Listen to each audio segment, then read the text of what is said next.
I think I'm one of the really strong understanders of human behavior on the internet. And I think a lot of that happened from the challenge of having a non-communicative dad.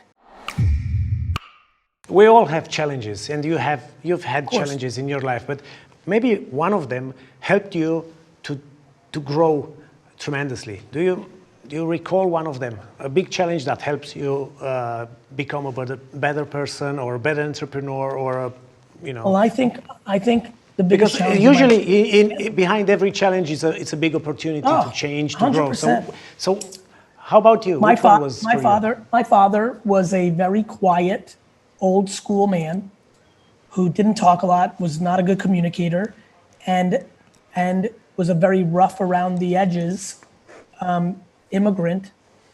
And I had to figure out from the age of 14 to the age of 34 for 20 years how to work with him. And I think it made me an incredible reader of people. I think it helped me understand how to break through to people. I think one of the reasons I'm such a convincing storyteller and articulator, I feel very in the zone right now in this interview. I feel like people are getting a real insight to a deeper level of me. I'm patient and calmer, so I'm able to get more clarity out of my words.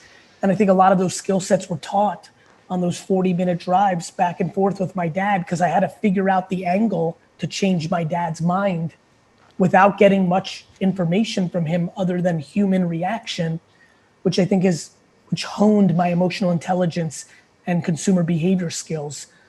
I think I'm one of the really strong understanders of human behavior on the internet. And I think a lot of that happened from the challenge of having a non-communicative dad. My dad didn't talk a lot. Yeah. And he stayed very quiet in his own thoughts, but I needed answers for him because I was hungry and I was aggressive and I wanted to build his business for him. And you can imagine that's frustrating and complicated. And I honed those skills and I honed them. And I think it makes me who I am today.